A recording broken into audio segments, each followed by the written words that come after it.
Shaz Nawaz, and I have with me in the studio my co-host Mohammed Hasib. How are you tonight, Hasib? I'm very well, Shaz. Assalamu alaikum to all the listeners. Hope everyone's well. Keeping fit, Have you been keeping fit? as always. That's a white lie. Me keeping fit, that'd be the day. I, I wish. are you running from one client to the next?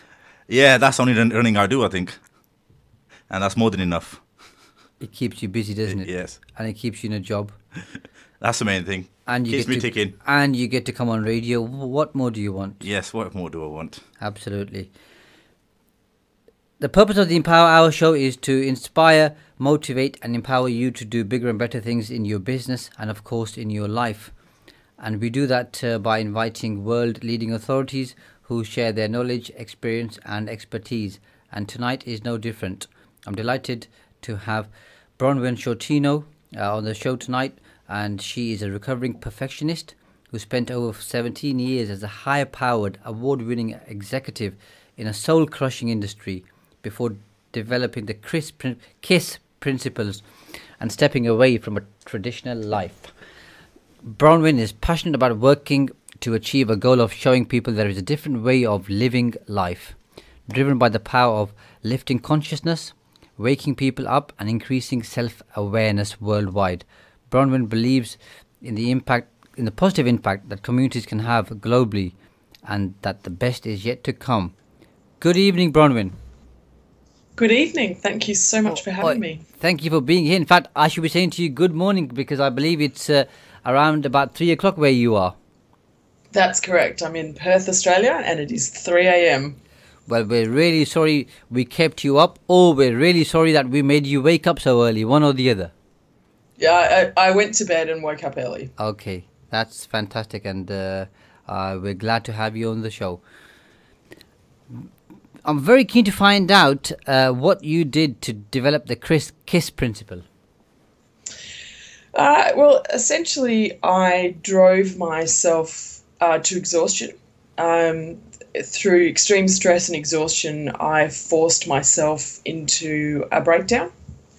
And with such a force that I couldn't get back up again. So I went from fully functioning, award-winning executive to on the floor, unable to get up and unable to stop crying in the matter of minutes. And it took me another 2 years from that point onwards of really hard, intensive, really confronting, difficult work to find myself or to be able to get myself back to a place where I could basically just exist in life, so just do the basics. And then it was another 12 months on that of the same hard work for me to be able to actually really take strong strides back into life and know who I was and where I wanted to go, what I wanted to do, and what my values were really. And is KISS the acronym for Keep It Simple Stupid, or do you have a different? No, it's actually an acronym for my book, which is Keep It Super Simple. I'll keep it super simple. Yeah. Fantastic. And what's your book all about? I mean, your title pretty much makes it obvious, but I think I'd like to know more about what your book covers.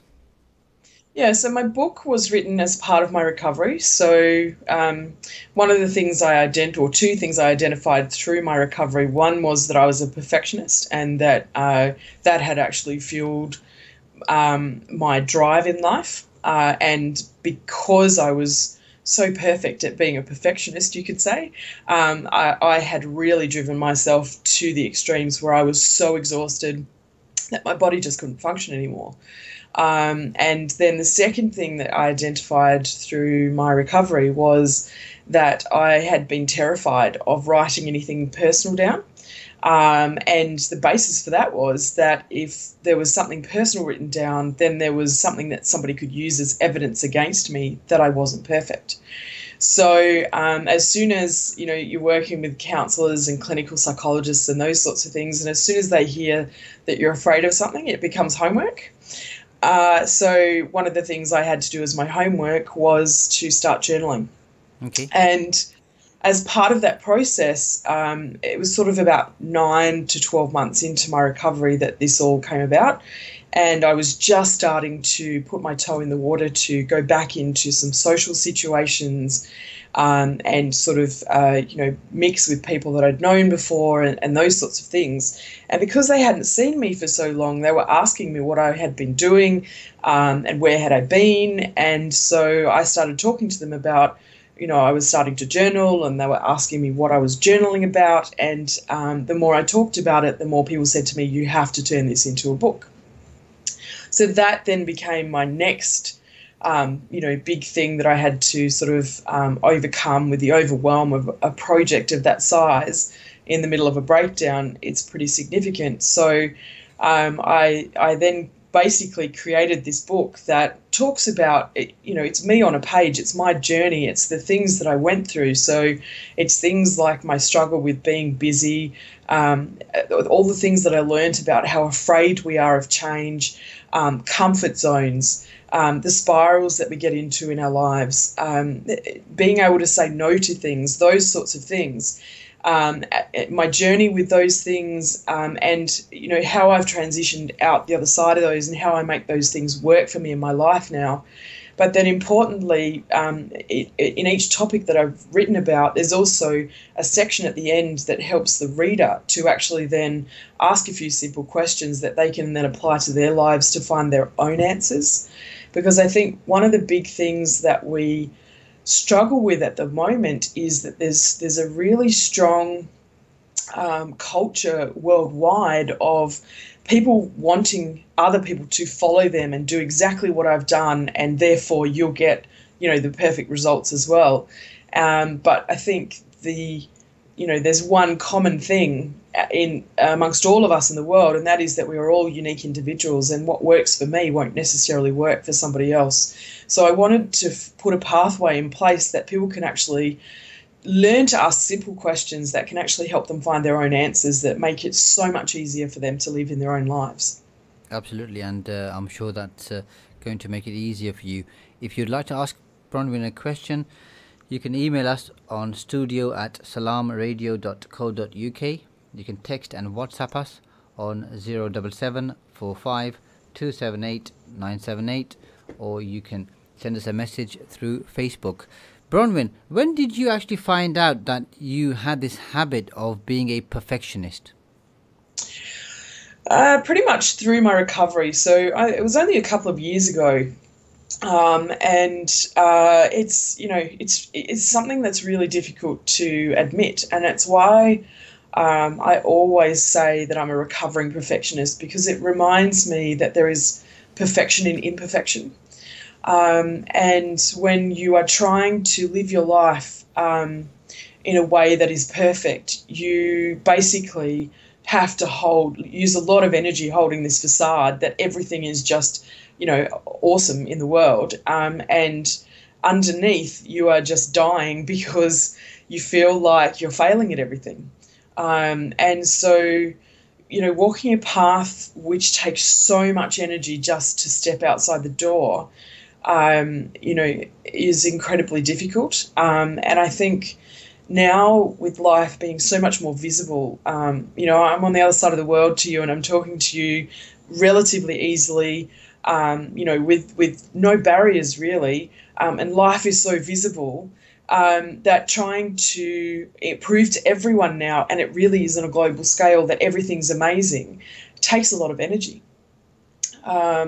So, for me, it was only a couple of years ago that I really had to sit and look, and say, okay, well, this is a piece of myself that exists, and I have to learn to love this. I have to learn to accept this, but I also have to learn to make this work for me in a way that I can love this part of myself, so that it actually fuels my way forward, not completely detracts from what I'm doing every day.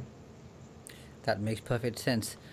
And I'd assume perhaps that being a perfectionist, admitting to others that you were suffering from exhaustion may have been a difficult task for you to do. Yeah, when I first had my breakdown, because it came off the back of having a large skin cancer removed from my head. And I had 6 centimeters of my head cut out, and it didn't stop me because I was a perfectionist. I had to prove to everyone that I was still delivering everything to everyone. Yeah. So I had scheduled half a day to allow myself to have that surgery, and I was back that afternoon with a bandage stapled to my head You're on my just so laptop. kind to yourself, aren't you? Yeah. So, I was just so driven to prove to everyone that I could deliver on everything. And so I was back on my laptop that same afternoon working, and then 3 days later I went back to the surgeon to have the post-op checkups, and they took all the bandages off, and I got a massive shock, a physical shock from seeing the wound. And that shock actually shifted my reality so significantly that I dropped and couldn't get back up again. So it took a significant shock for me to actually stop. And really, when you're shattered and you're in a million pieces on the floor and you can't get back up again, you're suddenly forced into a reality where there is nothing else to do and nothing else to look at and nothing else to focus on but yourself. And that's really tough for somebody that has done nothing but give everything to everybody else for their entire life. So that really forced, introspective, inward look. Really, it gave me time to explore and understand the things I needed to understand. But it also gave me the space to learn the things I needed to learn to be able to actually take those steps backwards, back towards life, but in a way that worked for me, in a way that aligned with me, and in a way that allowed me to actually get out into the world and do what I need to do. And having gone through what one would see as a life-threatening, possibly a life-changing operation, surgery, how did you make that recovery to become a high-powered executive once again? Yeah, it's interesting because I've never really thought that I'm back being a high-powered executive again. My life is so different now. It's, is all about balancing my energy levels, refueling my energy levels, where before it was all about giving to everybody else. Okay. Yeah, and I think the process was really long, it was really hard, it was really confronting. I mean, I had people sitting in front of me that I'd never met before, asking me the most pointed questions that really made me look at who I was and individually look at the pieces that had dropped onto the floor and decide whether or not that was something I wanted to take forward with me, or whether it was something I could just thank for its contribution and let it go. And that's a really intense process in itself, because you're looking at pieces of yourself and saying, I don't need this anymore, or I want to take something else forward with me, or those sorts of things. But I think probably the one of the biggest things I've learned through this whole process is that there is nothing I have now that I didn't have access to readily, easily, and affordably before I had my breakdown. I just was so enmeshed in my life and so stubbornly driving forwards that I just refused to look at what my options were. So one of my big messages now when I'm out in the world and I'm talking about my experience, and I'm really wanting to take to the world that you don't have to wait for that traumatic event in your life to drop you and spend 3 years of the hardest time of your life trying to rebuild yourself. You can just take tiny little steps now that can significantly shift the way you live. And the impact is minimal, and you don't have to go through that massive trauma, which affects everything around you. I mean, they talk about, you've got the balls in the air that you're juggling, and what happens if you drop one? Well, I dropped every single ball that I had in the air all at the same time, and I couldn't pick any of them back up again. There's such a simple way for us to live, but we just have so much noise going on around us that we just can't see the simple path through life. You're absolutely right. I think most of us live a life where we're on this hamster wheel, where we want more, we want it quicker, we want it now, and we're just always competing to get to the next step, to the next level, and sometimes I guess through that process we end up missing the really important things in life. Yeah, you're absolutely right. And I think part of the problem is that we're taught that in all the stuff that we want is our happiness. And really, when you think about when you get the things you want, it's not the thing that makes you happy, it's the quiet that comes with it, that peace and that solitude that comes because you're not sort of rushing to try and get anything anymore. So it's not the stuff, it's not the material things that actually make us happy. It is the space that it gives us when we get them. So it's a matter of how do we find that space without having to chase all the stuff, because it's the stuff that creates the noise. Absolutely. You mentioned earlier on that there's certain things that you do to balance your energy levels. What are those things, Bronwen? Yeah. So the first thing, and this is one of the big things that I do whenever I'm working with anyone, whether it's, a corporate's brought me in to do a workshop or I'm working one-on-one with someone, I always teach them about the extrovert-introvert spectrum. So most people think that if you're an extrovert, you're outgoing, and if you're an introvert, you're really shy. But actually, the extrovert-introvert spectrum really tells you how you re-energize your fuel tanks. Okay. So if you're an extrovert, then you really need people around you, you need activity, you need noise, you need hype, you need all of those things for you to be able to completely refuel your energy tanks. If you're an introvert, you need much more of that lone time. You're on your own, you're looking inwardly, and that's how you refuel. And so something that I learned about myself was that I sit in the middle of the spectrum, so I'm called an ambivert, but I'm an ambivert with introvert tendencies. So when I need to refuel, I need to be on my own. So I now do a lot of yoga. I meditate every day. And I spend quite a bit of time in nature. So I'll walk at the beach, or I'll walk along the river, or I'll walk in the bush, because those are the things that will actually refuel me.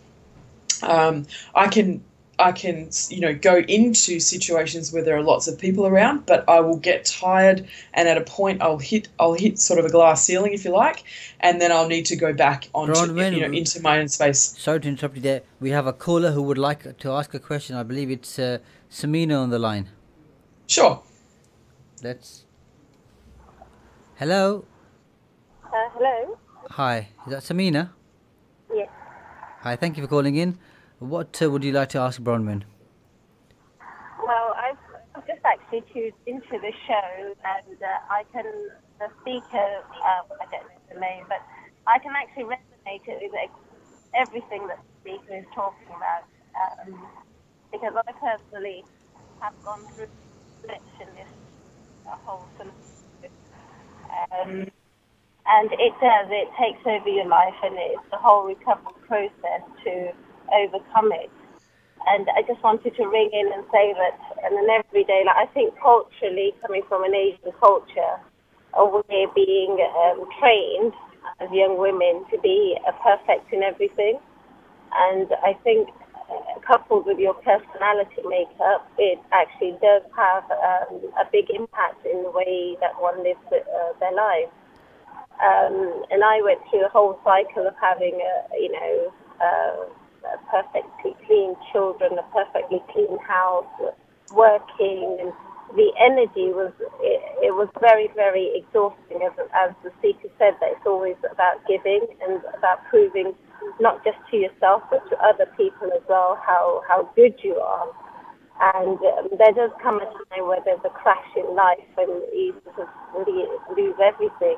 The house becomes so disorganized, and then you have to learn to prioritize. So I just wanted to ring in and say that on an everyday life, I think I personally went through this, and it does take a long time, it's patience with yourself to actually recover from this perfectionism, and to channel your energy in terms of prioritizing and thinking what's ideal for your life and what works and what doesn't. Thank you very much for calling in, Samina. While you're on the line, is there a question or something that you'd like to ask Bronwen? Yes. Have you completely recovered? Because I find sometimes one of the things that affects me is the lack of sleep. So once I get an idea in my head, I just have to work on it and I sometimes just have 4 hours of sleep, which Okay. really does impact me. How has that affected you, and how do you manage that? Thank you very much for that call, and Bronwen will answer that question for you shortly. Thank you. Okay, Bye thank bye. you. Did you catch that question, Bronwen? I did, yes. Thanks, Sabina, for calling in. Yes, sleep is critical. It's one of those things. I existed on 2 hours sleep for 12 years. And my cycle went along the lines of I would drag myself out of bed, the alarm would go off, and it cannot be time to get up. I'd drag myself out of bed, it'll be okay if I can just get to the shower. I'd drag myself into the office and I had to be there by 7 because everybody else wasn't due till 8:30. Then I would, look after everybody else all day. I would get home after doing sort of a 10-hour day. Then I would cook dinner. Then I would go and do my day's work that I was supposed to do, but I was looking after everybody else. Then I would go to bed and my mind would kick in and it would be all about all the things that would be coming up and what could possibly happen the next day and so by the time I eventually got 2 hours sleep, the alarm would go off again. So the sleep thing is, I completely understand how your mind can kick in and it can take over. I was taught an amazing trick with how to actually close the chatter down, because it's the words that keep you awake. So I was taught to visualize being on holidays in my favorite place, one of the places that have ever been most relaxed in my life. Visualize that you are there, then turn the movie, put yourself into the movie, turn the movie into a black and white movie so that the color goes out of it, because then you're not thinking about, oh wow, that's an amazing colored sky, you turn it into black and white, and then you turn it into a silent movie. And as you go through that process in your mind, what it does is it slowly closes down all of the things that your mind's thinking about, but especially the words, because it is the words that keep your mind ticking over. So if you can put yourself into a situation from a visualization point of view where you have been so relaxed, you know what that felt like, you put yourself into that situation and then close the words down. I find any time I want to try and go to sleep and I'm having difficulty, that helps me every single time. So it's about finding the process where you can close the words out of your mind, and that will actually help you get to sleep. And I find that helps whether it's just when you've gone to bed, whether you wake up during the night, at any time of the afternoon, the morning, any time you need to have a sleep. But I think also the other thing, just on what Sabina was saying, is yes, I am recovered, but like everybody, I have times in my life where things come up and you have challenges, and you can get yourself caught in that thought process around, how am I going to get through this? What's this going to look like? How am I, what is this? What is the impact of this going to be? And I think what I've taught myself along the way is to really pull myself up and just flood myself with self-compassion. So it's always, we're taught, and especially, Australians, we're very self-deprecating as a bit of we're jokesters and all of those sorts of things. But it also means that we can be really hard on ourselves. And so, we're very fond of saying, oh, you Wally, this, or that, you're such an idiot, all these sorts of things. Whereas I really pull myself up on that now. And, when I was first going through my breakdown, I lost a lot of dexterity. So simple things like picking up a glass, I couldn't hold on to the glass, and it would smash and drop on the floor. And, it's a totally inexpensive object. And I would be devastated that the whole world had come to an end because I'd dropped this glass. So I had to really teach myself, instead of you're stupid, you're an idiot, I really had to teach myself to just say, it's okay, it's just a glass. And really drop that pressure out of the bottom of our lives. Because I think we can be really nasty to ourselves without realising that we're doing it. And so that self-compassion is just so important in the way that I do everything now. That's fantastic that you've shared this wonderful tip, because sometimes I also have a challenge getting to sleep, and the way that you've put that in terms of the noise being in the head. I think that makes perfect sense. I mean, I have used this script of using a movie in different walks of life, but I've never thought of it in terms of running the movie, then turning it into black and white, and then just silencing the entire movie. I can see how that would relax us. We're just about to go towards a break. After the break, I'll be very keen to find out how you use meditation to help you rest and recover. So we're going towards the break, and we'll be back in 5 minutes.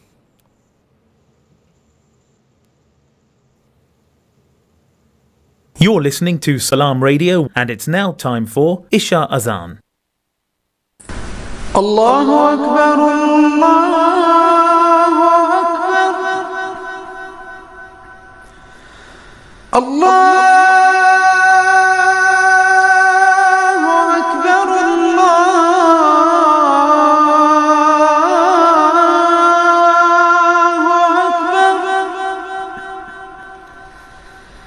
أشهد أن لا إله إلا الله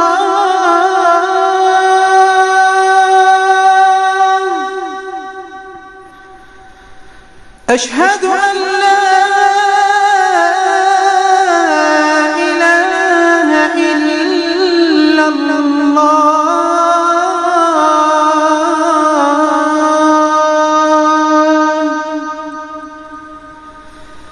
أشهد أن محمدًا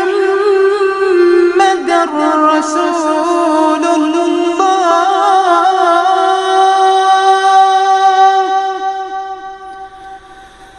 أشهد أن محمدًا رسول الله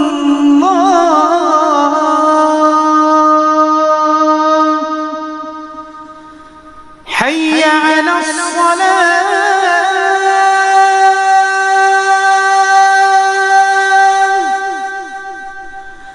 حي على الصلاة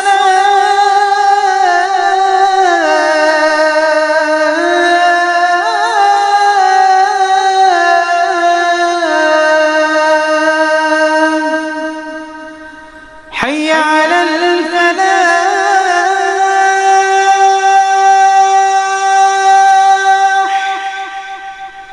حي على الفلاح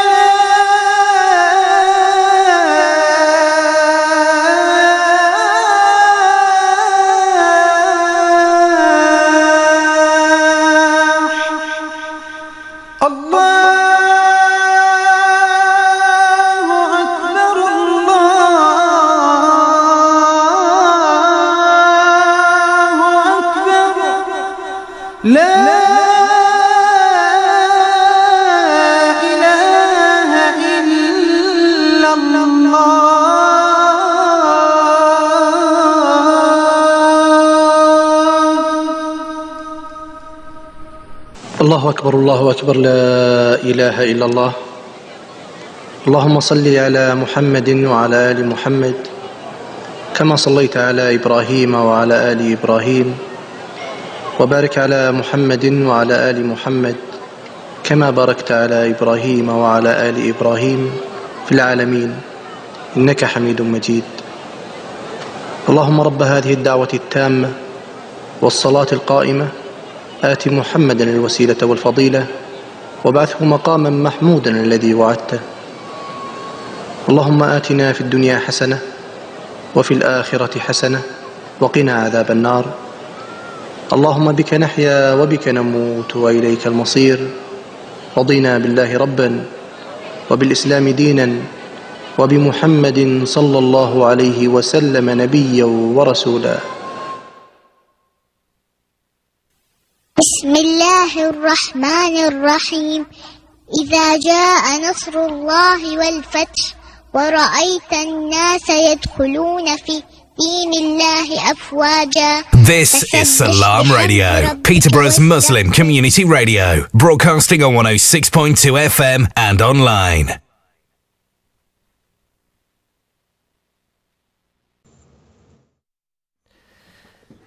Assalamu alaikum and thank you for joining us. You're listening to Salam Radio on 106.2 FM and Inspire FM on 105.1 FM. You're listening to the Empower Hour show. I'm your host, Shaz Nawaz. I have in the studio with me Hasib, who's been very quiet in the first half, but I'm sure he's raring to go in the second half, where the purpose of the Empower Hour show is to inspire, motivate and empower you to achieve bigger and better things in your business and of course in your life. We do that by inviting world leading authorities to share their knowledge, experience and expertise. And tonight we have Bronwen Sciortino, all the way from Australia, and it's 3 a.m. there, so in fact it's 3:30 now in the morning, and she's woken up especially to share her story with us. She is a recovering perfectionist who spent 17 years as a high-powered, award-winning executive in a soul-crushing industry before developing the KISS principle, which is keep it super simple, and that's helped her step away from a traditional life. She's worked with people globally through her corporate programs, conference platforms, one-to-one programs, and she will be sharing. She's already shared some of her story, and she'll share more with us in the next half an hour or so. Bronwen believes in the positive impact that communities can have globally, and that the best is yet to come. Hi, Bronwen. Hi. Yeah, thank you for staying on the line. Now, I was concerned. I thought it's 3:30, so you may just be running that movie through your mind, and if it turns to black and white, and it goes silent, you may fall asleep. But luckily, I think you were just about to turn to black and white, and I came and rescued you. Yeah, well, I think one of the really amazing things about totally loving what I do is that it doesn't matter what time of the day it is, I can talk about it. Absolutely. So 3:30 in the morning is okay. Perfect. We do appreciate you being here. We were talking about sleeping earlier on, and also about how you use yoga and meditation. Do you find that if you meditate before you go to bed, that helps you sleep easily? Yeah, I tend to do my meditation first thing in the morning. Okay. So for me, meditation sets my day up. It really reconnects my mind with my life, and really aligns me with my day. And I find that it brings me so much into the present moment. It just opens up so much time and space for me because I'm so aligned with who I am and my values and moving forward that, I'm so much more conscious when I'm making decisions about what I want to do, how I want to do it. But also I'm so much more conscious with where I'm at in the moment. So if I'm a little bit tired, then I know that I need to refuel my energy, but also that means that I really start to focus in on making sure that I've got really nourishing food so that I can refuel, in really positive ways. So I do a little bit of a very specific type of meditation of a nighttime, but it's a 2-minute type thing before I go to bed. And that's more habit routine because I had so much trouble sleeping for so many years. But my really solid meditation of sort of 40 to 60 minutes is first thing in the morning. Fantastic. My co-pilot here, Hasib, is ready to go now. So I will put him on the line. Hasib? Hi there, Bronwen. I've been listening very carefully to what you've been saying, and it's been fantastic listening to yourself, how you changed your life and how you transformed it, which is brilliant. Bronwen, just like to ask you, there's something I was reading earlier on about yourself on there. There's something that you mentioned, 4 lies that people use every day. So if you could share with us what they are and how people should ask them questions and how it affects their mindset. Sure. I'm assuming that you're talking about one of the articles that I wrote. Yep. Can you remind me what the 4 things were? Because I wrote that article ages ago. It says, I can't do this because that's all right for him or her, because I don't need to do this because, again, and I'm too busy. Okay.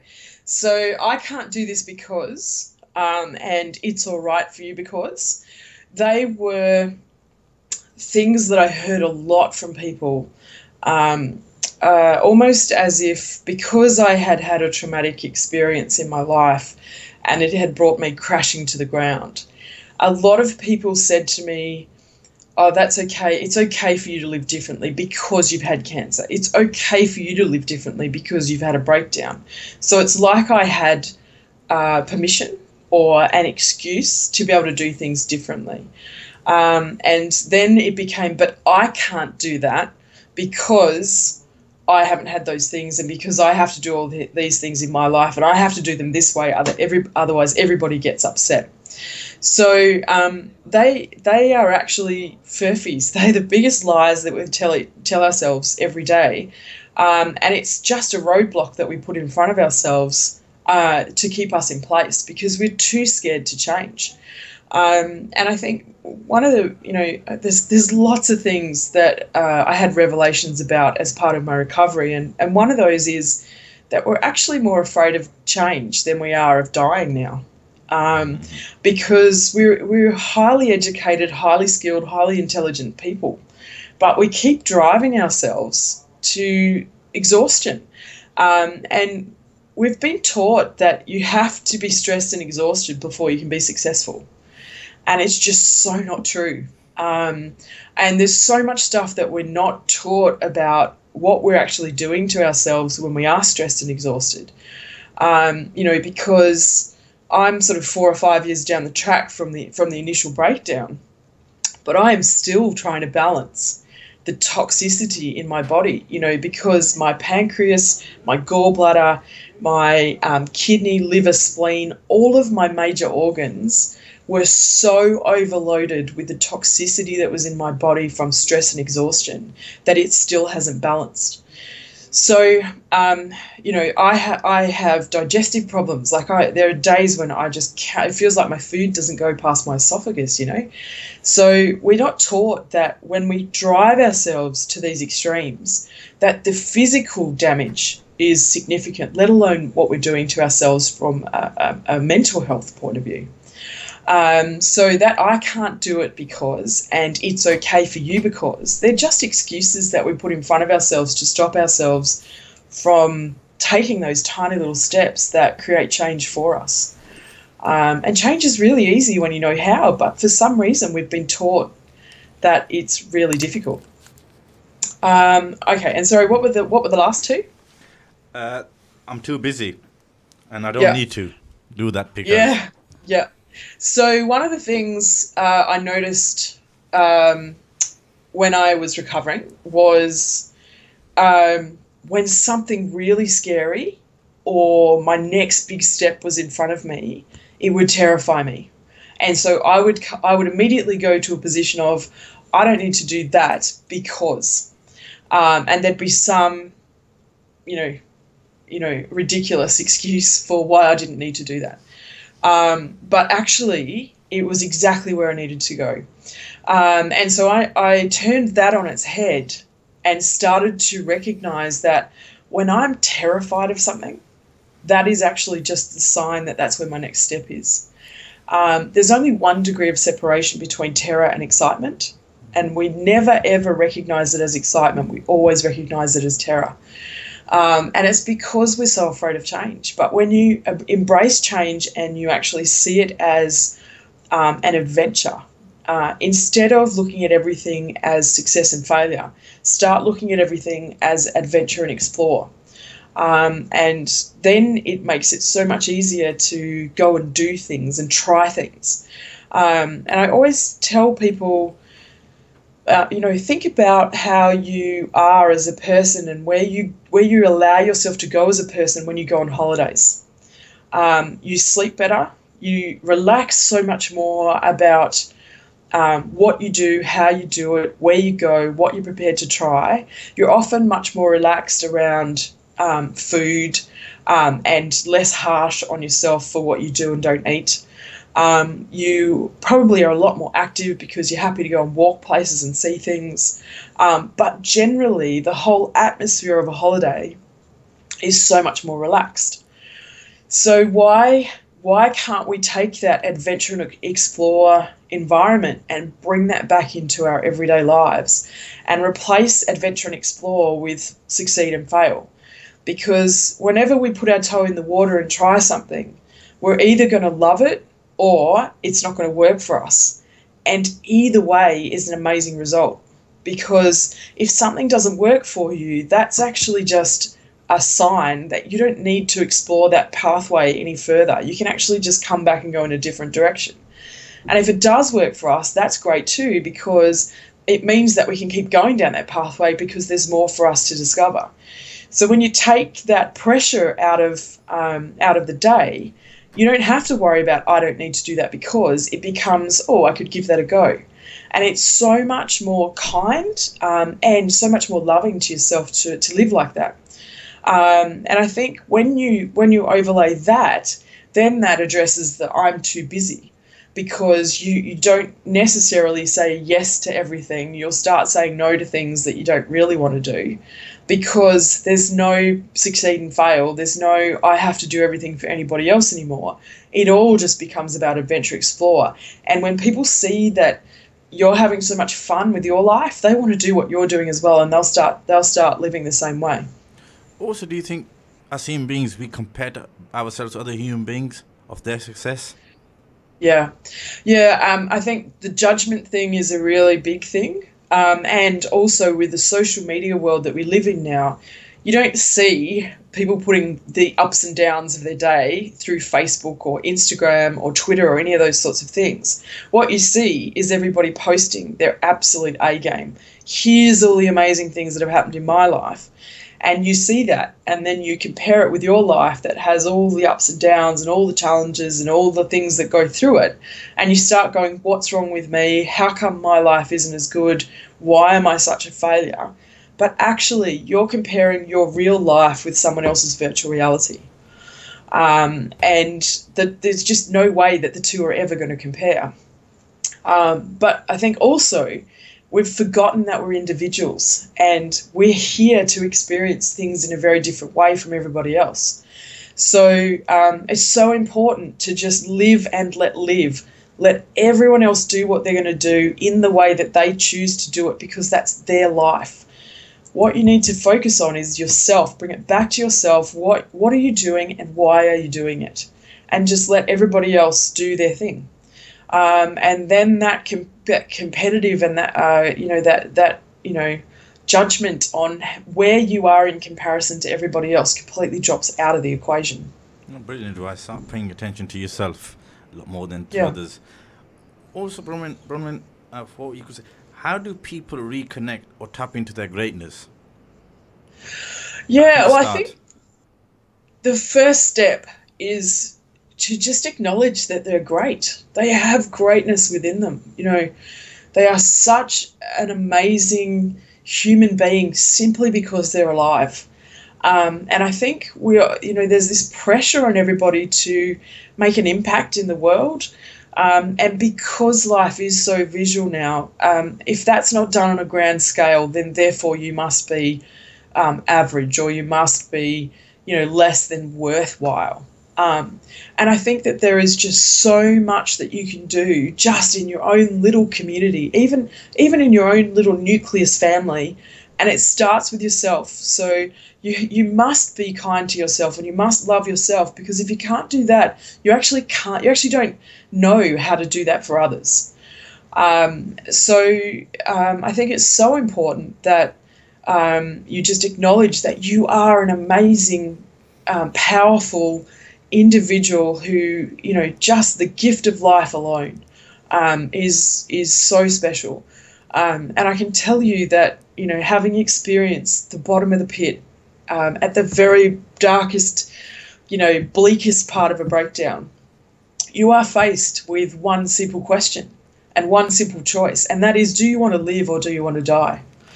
And, in the time that you choose that, you choose which direction you go. And, obviously I chose life. And then with that, I chose the long, hard climb back to what that actually meant. But as part of that process, it is in actually acknowledging that you are an amazing person.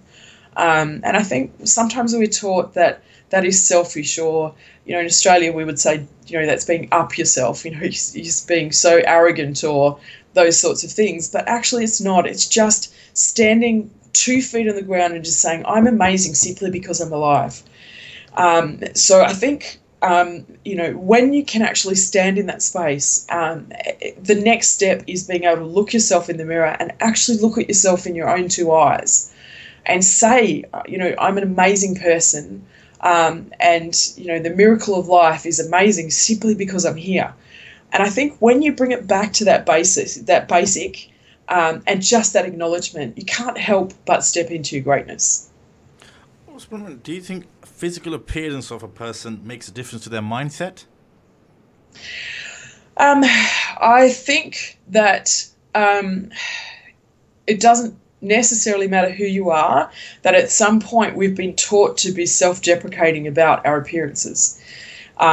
So whether you have gone through school and everybody has just gone, you're amazing, there is still something that you will find about yourself that you don't like.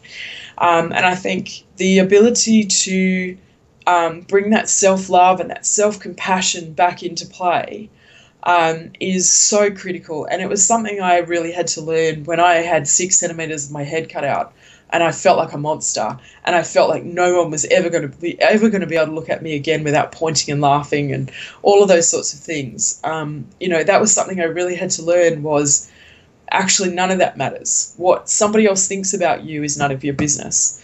What you think about yourself is what's really important. And until you can just really flood yourself with self-love, you will find critical things about yourself. So appearance is an external thing. Self-compassion is an internal thing, and it's something we have to learn because we're not taught it. Thank you very much for that, Bronwen. We've got a question in for you. And the question is, our question says, he believes in God, and that belief leads him to the understanding that when faith starts, worry finishes. And he wants to have your take on that. Yep. So when faith starts, worry finishes. Okay. I've had a kind of an interesting relationship with religion through the years, and it's something that I talk about in my book. I was actually, I like to say, dragged up as a Catholic, and I really struggled with it because, and I do still struggle a little bit with religion generally. I believe in so much in what religion teaches. I believe so much in the faith that it gives. But I think for me where it falls short is that it doesn't teach us to have faith in ourselves. It teaches us to have faith in an institution or faith in other people that tell us what is right and wrong and good and bad.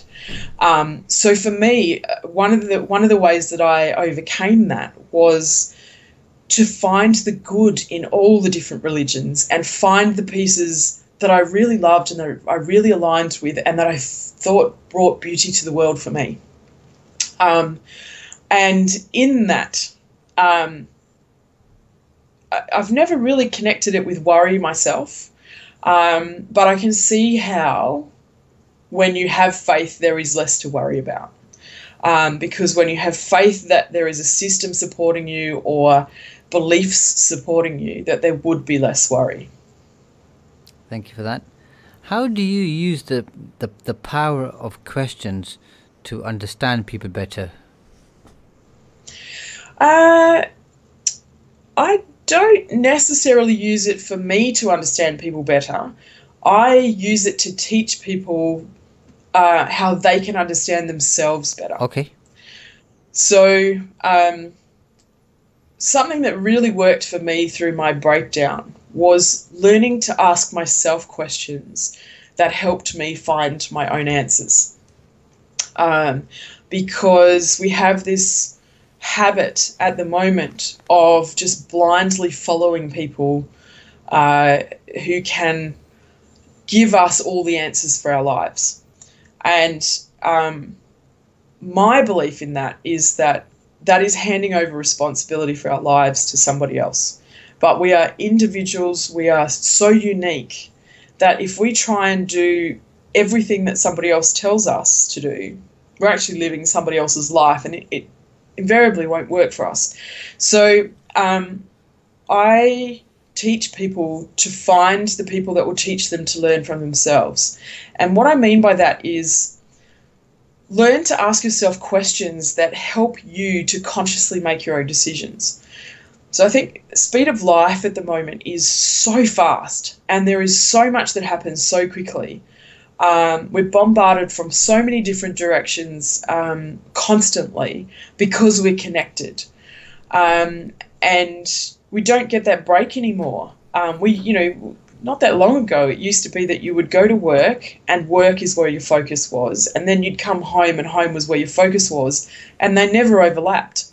But now we're so connected, and somebody can send us a message, and you can get that through WhatsApp, Facebook, text messaging, Viber, like all these different apps that can just hit you all at once. And there's no disconnect from any parts of our lives. And with that comes noise and pressure, because there's so much more that we need to get done in a day. So as part of our conditioning as we're brought up, we're taught all these different things about what's right and what's wrong, and how we do that, and where we should go and what we should do, and who we should spend our time with, and where we should live, and what cars we should drive, and what schools we should go to, and all of that sort of stuff. And with that comes an autopilot in our responses. Because we're taught how we respond is accepted or it isn't. And so we just end up responding constantly in what we're told is acceptable. So as we get older and things start unraveling and there's more pressure in our lives, and things might not necessarily be working for us, one of the things I teach people is to start putting a question between what's coming at them and what their response is, because it cuts that autopilot and actually enables you to actually just go, hang on a minute, do I want to do this? Is this right for me? Is what they're telling me right? What do I know about this? And you don't have to ask those questions out loud, because that is quite daunting for people. Just learn to ask yourself that question internally before you respond, because it cuts the autopilot immediately, and it enables you to really just go, hang on, wait, this is what I want to answer consciously. And that, I think, is really important for being able to take your own steps in life instead of living a life that somebody else has given to you. That makes perfect sense once you put it like you have done there, Bronwen. You were talking earlier on about being in the moment, and from my own experiences and having spoken to many of the people, a lot of people either spend too much time living in the past, something which they can't change, or they spend too much time worrying about the future, again, something which they can't impact too much. Are there any particular techniques that you use to be in the moment? Yeah, that's a tough one, because that is actually conditioned in us as well. So we're taught by the people around us. If you've got somebody that's always worrying about what's happened and you've grown up with them, whether it's, family, school, community, whatever, then you've had that role modeled as, normal. So that can be quite ingrained. For me, it was always a combination of the two. I was always feeling really guilty, or I could have handled that better, or I was really hard on myself about what had happened in the past. But then I'd move into, oh my God, this is coming up tomorrow. How am I going to cope with this? What's that person going to say? How am I going to respond to that? And those things are, you're quite right. You can't change what has happened in the past. You can learn from it. And also you can't control what's going to happen in the future. So the trick is to be in the present moment. That's something that you learn, and like everything, you wouldn't expect to go and play against Tiger Woods on a golf course if you've never played golf before and match him stroke for stroke. You need to go and train and learn how to play golf, and then be really, go and play loads and loads and loads of games, and then maybe one day you might be on the same golf course with him, probably still not matching stroke for stroke. But it's one of those things where I always say to people, just put a reminder in your calendar. I mean, we've got these amazing phones now that you can put a reminder that comes up on your screen 3 times a day that just says check in, and it can just bring you back. And then at that point, you can just go, how am I feeling right now? Where am I at? What am I doing? Just start to ask yourself a few simple little questions, and you can actually look at where you are and have I been stuck in the past? Have I been, trying to control the future? And you can actually just bring yourself back to the moment. And I find if you do that a couple of times a day, then you can just bring yourself back to a really simple, no pressure reminder Thank you for that, Bronwen. I need to check in. I'm going to have to cut you short because we're nearing the end of the show. Thank you very much for being with us. It's been an absolute pleasure. And I will hope to see you soon on the show again. Thank you and bye-bye. Yeah. Bye.